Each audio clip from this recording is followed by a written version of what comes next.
定年を迎えてから半年が過ぎました。毎日が日曜日。そんな贅沢な日々。朝はゆっくり起きて、新聞を隅々まで読む。庭の手入れをして、テレビを眺める。誰もが羨むような平穏な暮らし。だけど何かが違う。静かすぎるリビング。時計の音だけが妙に大きく響く。妻の入れてくれた茶。いつもと同じ味なのに、なぜか少しだけ苦く感じられました。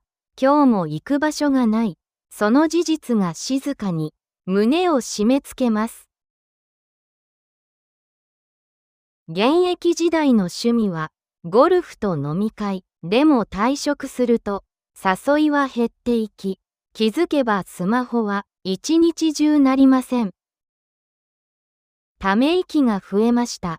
外出する機会も目に見えて減り、ずっと家にいる夫の後ろ姿を見て、妻の幸子は小さな違和感を抱き始めていました。以前の夫ならもっと快活でよく笑う人だった。今の夫はまるで色を失ったよう、パジャマ姿のまま、お昼を過ぎてもソファから動かない。声をかけても短い返事だけ。何かが少しずつ変わっていくようで、妻の胸の中に小さなざわめきが生まれ始めていました。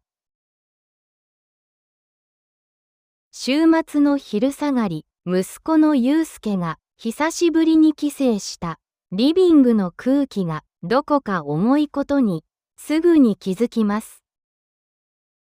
父親の健一は息子の顔を見てもおうとつぶやくだけ。昔のように仕事の話もしない。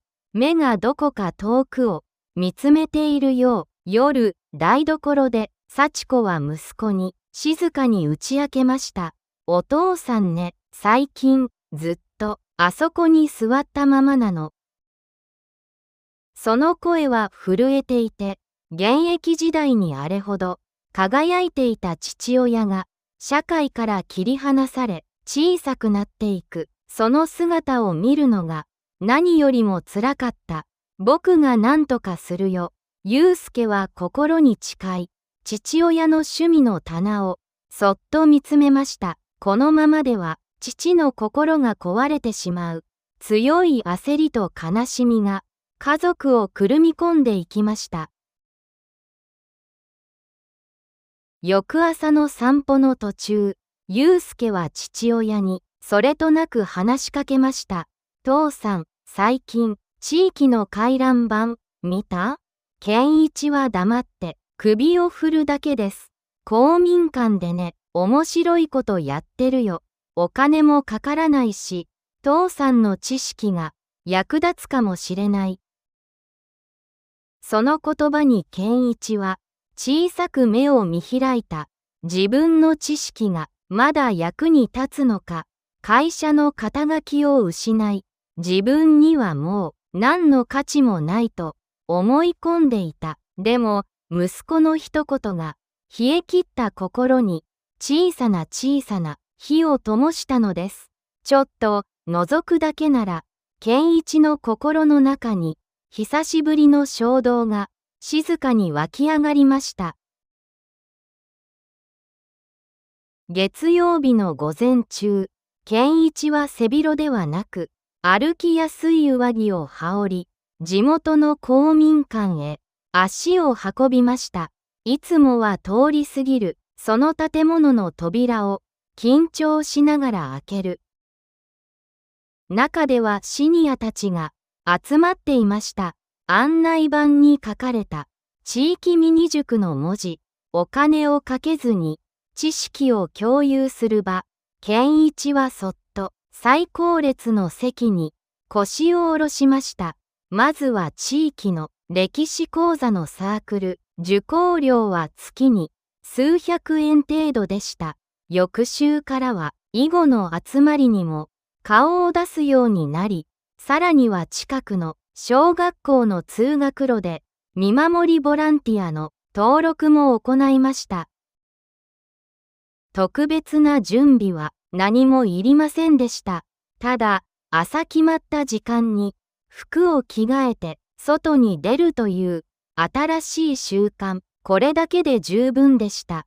地域の自治会が運営する活動は営利目的ではないため、驚くほど低費用なのにそこには温かい挨拶と確かな人のつながりが存在していました。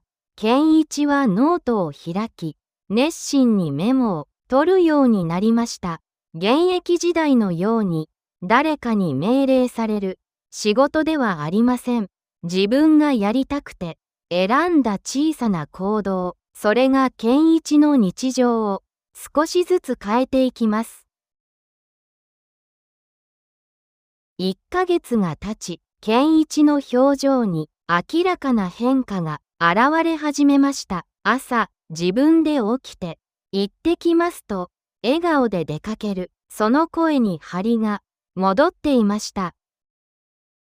ある日の夕方、ボランティア帰りの健一の手には、小さな折り紙のメダル、小学校の子供が作ってくれたそうです。それを嬉しそうに妻に見せる健一、その顔はまるで少年のようでした。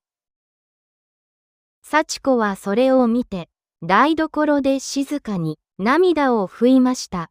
あんなに暗かった夫の瞳にまた光が戻った。お金をたくさん使わなくても、高級な趣味がなくてもいい。ただ、誰かにありがとうと言ってもらえる場所、それだけで人はこんなにも救われる。夕食のテーブルには、健一の弾んだ声が優しく響いていました。